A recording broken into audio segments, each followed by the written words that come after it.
नमस्कार, मैं रचना शर्मा। चढ़ती कला टाइम टीवी देख रहे हैं सभी दर्शकों का स्वागत करती हूं। आप देख रहे हैं हिंदी के समाचार। समाचारों की शुरुआत से पहले एक नजर आज की मुख्य सुर्खियों पर।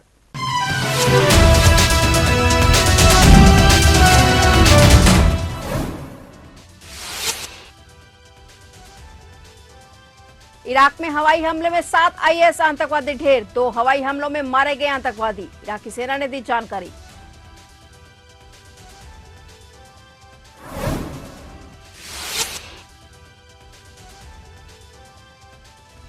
यौन उत्पीड़न के आरोप में प्रज्वल रेवन्ना का भाई गिरफ्तार। कर्नाटक पुलिस ने सूरज रेवन्ना को किया गिरफ्तार।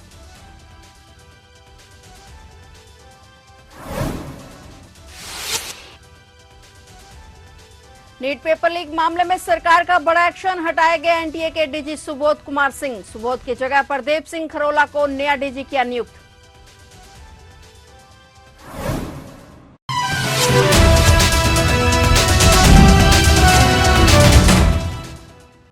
और अब समाचार विस्तार से। इराकी सेना ने कहा कि बगदाद के उत्तर में सलाहुद्दीन प्रांत में उनके ठिकानों पर 2 हवाई हमलों में 7 इस्लामिक स्टेट के आतंकवादी मारे गए हैं। सुरक्षा मीडिया सेल के एक बयान के अनुसार खुफिया रिपोर्ट के आधार पर इराकी युद्धक विमानों के संयुक्त अभियान में प्रांत के उत्तर पूर्वी हिस्से में एक पहाड़ी इलाके में आईएस के ठिकानों और चरमपंथी आतंकवादियों द्वारा इस्तेमाल की जाने वाली सुरंग पर 2 हवाई हमले किए गए। बयान में कहा गया कि प्रारंभिक रिपोर्ट के अनुसार हवाई हमलों में 7 आईएस आतंकवादी मारे गए, जिनमें एक प्रमुख व्यक्ति भी शामिल था। बयान में बमबारी का समय अभी नहीं बताया गया है। कर्नाटक पुलिस ने आज यौन उत्पीड़न के एक मामले में यौन अपराध के आरोपी पूर्व सांसद प्रज्वल रेवन्ना के भाई जनता दल सेक्युलर के एमएलसी सूरज रेवन्ना को भी गिरफ्तार कर लिया है। पुलिस की यह कार्रवाई जदयू कार्यकर्ता द्वारा हासन जिले के होलेन रसीपुरा पुलिस स्टेशन में सूरज के खिलाफ मामला दर्ज कराने के बाद आई, जिसमें आरोप लगाया गया कि 16 जून को उसके फार्म हाउस पर यौन उत्पीड़न किया गया था। शिकायत मिलने के बाद हसन पुलिस ने अप्राकृतिक यौन कृत्य से संबंधित भारतीय दंड संहिता आईपीसी की धारा 377 के तहत मामला दर्ज किया। इससे पहले शनिवार को सूरज रेवन्ना और उसके परिचित शिव कुमार ने शिकायत दर्ज कराई थी कि उन्हें झूठे यौन उत्पीड़न के आरोप में 2 लोगों द्वारा ब्लैकमेल किया जा रहा है। नीट पेपर लीक मामले में सरकार की हो रही किरकिरी के बाद केंद्र ने बड़ा एक्शन लिया है। सरकार ने राष्ट्रीय टेस्टिंग एजेंसी के डीजी सुबोध कुमार सिंह को हटा दिया है। सुबोध की जगह प्रदीप सिंह खरोला को नया डीजी नियुक्त किया गया है। इससे पहले प्रतियोगी परीक्षाओं नीट और नेट में अनियमितताओं को लेकर उठे विवाद के बीच शिक्षा मंत्रालय ने एनटीए के माध्यम से परीक्षाओं को पारदर्शी, सुचारू, निष्पक्ष संचालन सुनिश्चित करने के लिए भारतीय अंतरिक्ष अनुसंधान संगठन इसरो के पूर्व प्रमुख के राधाकृष्णन के नेतृत्व में विशेषज्ञों की एक उच्च स्तरीय समिति गठित की है। समिति 2 महीने के भीतर मंत्रालय को अपनी रिपोर्ट सौंपेगी। केंद्रीय स्वास्थ्य मंत्रालय ने कहा कि उसने कुछ प्रतियोगी परीक्षाओं की शुचिता पर हाल ही में लगे आरोपों के मद्देनजर एहतियाती उपाय के तौर पर 23 जून को होने वाली नीट पीजी प्रवेश परीक्षा स्थगित कर दी है। स्वास्थ्य मंत्रालय ने मेडिकल छात्रों के लिए राष्ट्रीय परीक्षा बोर्ड द्वारा आयोजित की जाने वाली राष्ट्रीय पात्रता नीट पीजी की प्रक्रिया की मजबूती का गहन मूल्यांकन करने का निर्णय लिया है। इसलिए एहतियाती उपाय के तौर पर आज 23 जून की नीट पीजी प्रवेश परीक्षा को स्थगित कर दिया गया है। इस परीक्षा की नई तारीख की जल्द ही घोषणा की जाएगी। मंत्रालय ने कहा कि स्वास्थ्य मंत्रालय छात्रों को हुई असुविधा के लिए खेद व्यक्त करता है। यह निर्णय छात्रों के सर्वोत्तम हित में और परीक्षा प्रक्रिया की शुचिता बनाए रखने के लिए लिया गया है।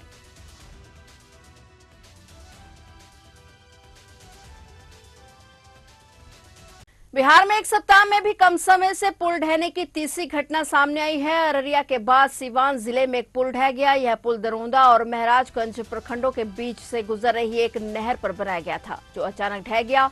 इस घटना में कोई भी घायल नहीं हुआ। यह एक बहुत पुरानी संरचना थी और जाहिर तौर पर नहर में पानी छोड़े जाने पर खंभे घस गए थे। और वहीं इस बीच एक और खबर आई कि एक और पुल ढह गया। बिहार के अररिया और सीवान के बाद मोतिहारी में भी पुल गिर गया है। घटना जिले के घोड़ासहर प्रखंड की है, जहां निर्माणाधीन पुल ध्वस्त हो गया। लगभग 1.5 करोड़ की लागत से पुल बन रहा था और पुल की ढिलाई के बाद ही ये ध्वस्त हो गया। इस घटना के बाद से सवाल उठने लगे हैं कि 1 महीने के अंदर 3 पुल आखिर कैसे गिर गए। पुल ढहने की घटना की जांच रिपोर्ट के आधार पर आगे कार्रवाई के साथ ही अब इस पर राजनीति भी शुरू हो गई है। राजद नेता और पूर्व उप मुख्यमंत्री तेजस्वी यादव ने आरोप लगाया है कि राज्य में लगातार पुल गिर जाने के बावजूद प्रशासन द्वारा अब तक कोई कार्रवाई नहीं की गई है। वहीं चुप्पे साधे हुए हैं और उन्होंने कहा कि जनता समय पर जवाब देगी।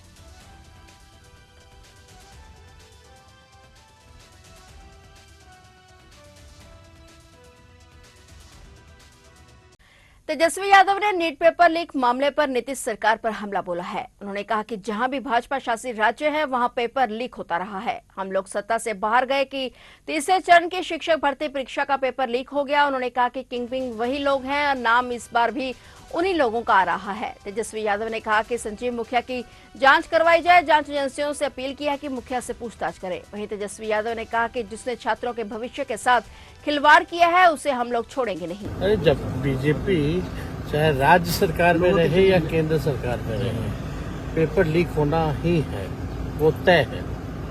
और जिन लोगों ने भविष्य के साथ खिलवाड़ किया है, लगभग 50 लाख जो बच्चे हैं, उन लोगों के भविष्य के साथ इन लोगों ने खिलवाड़ किया है। और लगातार जो है हम लोग तो मांग करते रहे कि रद्द कर दिया जाए इस चीज़ों को, क्योंकि साफ तौर पे जो है जहाँ भी बीजेपी शासित राज्य हैं, चाहे बिहार हो, गुजरात हो या हरियाणा हो, इन तीनों जगह जो है पेपर लीक हुआ है। तो हम लोग ही नहीं बल्कि पूरा इंडिया अलायंस जो है इस मुद्दे पर एक साथ है।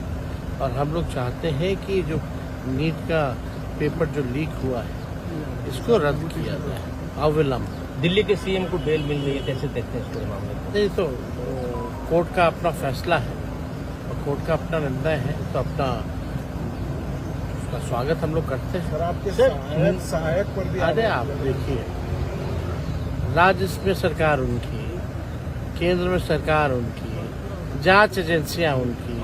हम ही कहते हैं मुख्यमंत्री जी को बुला ले मेरे सहायक को, अरे चाहे पीए हो, पीएस हो, कोई हो, बुला करके पूछताछ कर ले कोई अगर बात है तो। लेकिन जो उप मुख्यमंत्री लोग जो सवाल उठा रहे हैं, ईओयू तो आज तक कहा नहीं है इस बात को लेकर के, इनको तो रिपोर्ट करता है नहीं। ये तो बिना ज्ञान है, इन लोगों को ज्ञान नहीं है। जब मई में जब अरेस्टिंग हुआ था तब से हम लोग आवाज उठा रहे हैं भाई कि कार्रवाई करनी चाहिए। जिस इंजीनियर की बात कर रहे हैं 21 में, यही लोग अर्बन डेवलपमेंट में लाए थे जल संसाधन से।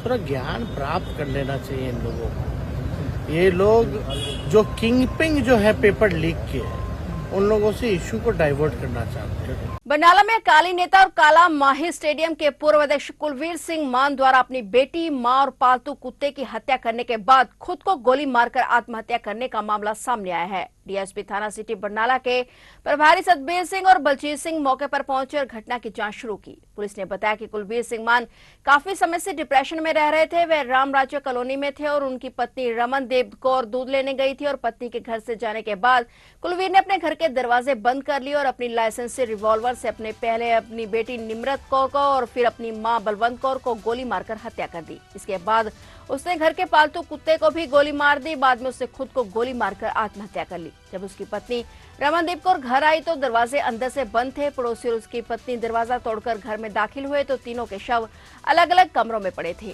थाना सिटी के प्रभारी ने बताया कि पुलिस मामले की गहनता से जांच कर रही है। जांच के बाद आगे की कार्रवाई की जाएगी। ਇਹ ਜੀ ਅੱਜ ਬਰਨਾਲਾ ਦੀ ਜਿਹੜੀ ਇੱਕ ਰਾਮ ਰਾਜਿਆ ਕਲੋਨੀ ਹੈ, ਇੱਥੇ ਅੱਜ ਸ਼ਾਮ ਕਰੀਬ 6:30 ਵਜੇ ਇੱਕ ਬਹੁਤ ਹੀ ਮੰਦਭਾਗੀ ਘਟਨਾ ਵਾਪਰੀ ਹੈ, ਜਿੱਥੇ ਕਿ ਇੱਕ ਪਰਿਵਾਰ ਜਿਹਦੇ ਵਿੱਚ ਮੇਨ ਕੁਲਵੀਰ ਸਿੰਘ ਮਾਨ ਤੇ ਉਹਨਾਂ ਦੇ ਪਰਿਵਾਰ ਇਸ ਕੋਠੀ ਦੇ ਵਿੱਚ ਰਹਿ ਰਹੇ ਸੀਗੇ, ਜਿਹਦੇ ਵਿੱਚ ਕਰੀਬ 6:30 ਵਜੇ ਜਦੋਂ ਇਹਨਾਂ ਦੇ ਕੁਲਵੀਰ ਸਿੰਘ ਮਾਨ ਦੇ ਜਿਹੜੇ ਪਤਨੀ ਰਮਨਦੀਪ ਕੌਰ ਉਹ ਦੁੱਧ ਵਗੈਰਾ ਲੈਣ ਵਾਸਤੇ ਘਰੋਂ ਗਏ ਹੋਏ ਸੀ। ਜਦੋਂ ਵਾਪਸ ਆਏ ਤਾਂ ਉਹਨਾਂ ਨੇ ਦੇਖਿਆ ਕਿ ਜਿਹੜਾ ਘਰ ਦਾ ਗੇਟ ਆ ਅੰਦਰੋਂ ਬੰਦ ਸੀ ਤੇ ਉਹਨਾਂ ਨੇ ਕਿਸੇ ਆਪਣੇ ਗੁਆਂਢੀ ਦੀ ਮਦਦ ਦੇ ਨਾਲ ਅੰਦਰ ਜਦੋਂ ਐਂਟਰ ਕੀਤਾ ਤਾਂ ਉਹਨਾਂ ਨੇ ਆਪਣੇ ਘਰ ਦੇ ਅੰਦਰ ਆਪਣੇ ਪਤੀ ਕੁਲਵੀਰ ਸਿੰਘ ਮਾਨ, ਆਪਣੀ ਬੇਟੀ ਨਿਮਰਤ ਕੌਰ ਤੇ ਆਪਣੀ ਸੱਸ ਜੋ ਕਿ ਕੁਲਵੀਰ ਸਿੰਘ ਮਾਨ ਦੀ ਜਿਹੜੀ ਮਦਰ ਸੀਗੇ ਬਲਵੰਤ ਕੌਰ, ਉਹਨਾਂ ਤਿੰਨਾਂ ਦੀਆਂ ਜਿਹੜੀਆਂ ਲਾਸ਼ਾਂ ਇੱਥੇ ਪਈਆਂ ਸੀ। ਕੁਲਵੀਰ ਸਿੰਘ ਮਾਨ ਦੇ ਜਿਹੜੇ ਹੱਥ ਦੇ ਕੋਲ ਜਿਹੜਾ ਉਹਦਾ ਲਾਇਸੈਂਸੀ ਰਿਵਾਲਵਰ ਵੀ ਜਿਹੜਾ ਪਿਆ ਸੀ ਤੇ ਕੁਲਵੀਰ ਸਿੰਘ ਮਾਨ ਦਾ ਇੱਕ ਪੈਟ ਡੌਗ ਜਿਹੜਾ ਪੱਗ ਹੈ ਉਹਦੀ ਵੀ ਡੈੱਡ ਬੋਡੀ ਜਿਹੜੀ ਹੈ ਉਸ ਰੂਮ ਦੇ ਵਿੱਚ ਪਈ ਸੀ। ਸੋ ਤੁਰੰਤ ਜਿਹੜਾ ਸਾਨੂੰ ਪੁਲਿਸ ਕੰਟਰੋਲ ਰੂਮ ਤੇ ਜਦੋਂ ਸੂਚਨਾ ਮਿਲੀ ਆ ਤੇ ਸਾਡੇ ਮੌਕੇ ਦੇ ਉੱਤੇ ਮੈਂ, ਸਾਡੇ SHO ਸਿਟੀ ਬਰਨਾਲਾ, SHO ਸਦਰ ਬਰਨਾਲਾ, CIA ਦੀ ਟੀਮ ਤੇ ਫੋਰੈਂਸਿਕ ਦੀ ਟੀਮ ਸਾਰੀਆਂ ਮੌਕੇ ਤੇ ਪਹੁੰਚੀਆਂ ਨੇ। ਅਸੀਂ ਸਾਰਾ ਮੌਕੇ ਦਾ ਮੁਲਾਜ਼ਾ ਕੀਤਾ, ਘਰ ਦੇ ਜੋ CCTV ਕੈਮਰੇ ਨੇ ਉਹਨਾਂ ਨੂੰ ਵੀ ਐਨਾਲਿਸਿਸ ਕੀਤਾ।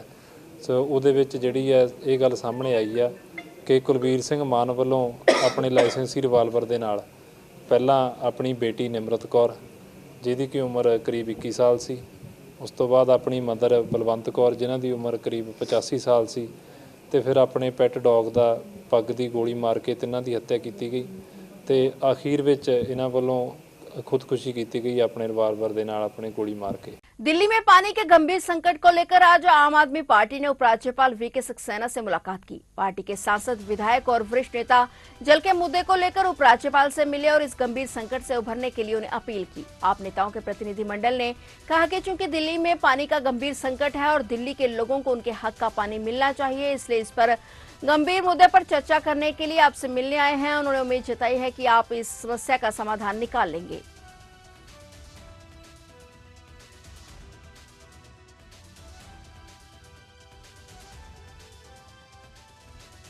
तिहाड़ जेल में बंद दिल्ली के मुख्यमंत्री अरविंद केजरीवाल का वजन 21 मार्च को गिरफ्तारी के बाद से 8 किलोग्राम कम हो गया है। आम आदमी पार्टी ने यह जानकारी दी। आम आदमी पार्टी ने यह भी कहा है कि एम्स के एक मेडिकल बोर्ड ने उनकी डाइट में पराठा और पूड़ी शामिल करने की सिफारिश की है। आपने एक बयान में कहा कि दिल्ली के मुख्यमंत्री का नियमित रूप से वजन कम होना बेहद चिंताजनक है। बता दें कि दिल्ली हाईकोर्ट ने आबकारी नीति से जुड़े धनशोधन मामले में केजरीवाल को निचली अदालत से मिली जमानत पर अंतरिम रोक लगाई हुई है। इस बीच आम आदमी पार्टी दिल्ली के मुख्यमंत्री के स्वास्थ्य को लेकर चिंतित है और केजरीवाल की गिरफ्तारी का लगातार विरोध कर रही है। फिलहाल हिंदी के समाचारों में इतना ही, और नए समाचारों के साथ फिर से हाजिर होंगे। तब तक के लिए देखते रहिए चढ़ती कला टाइम टीवी और अब मुझे दीजिए इजाजत। धन्यवाद।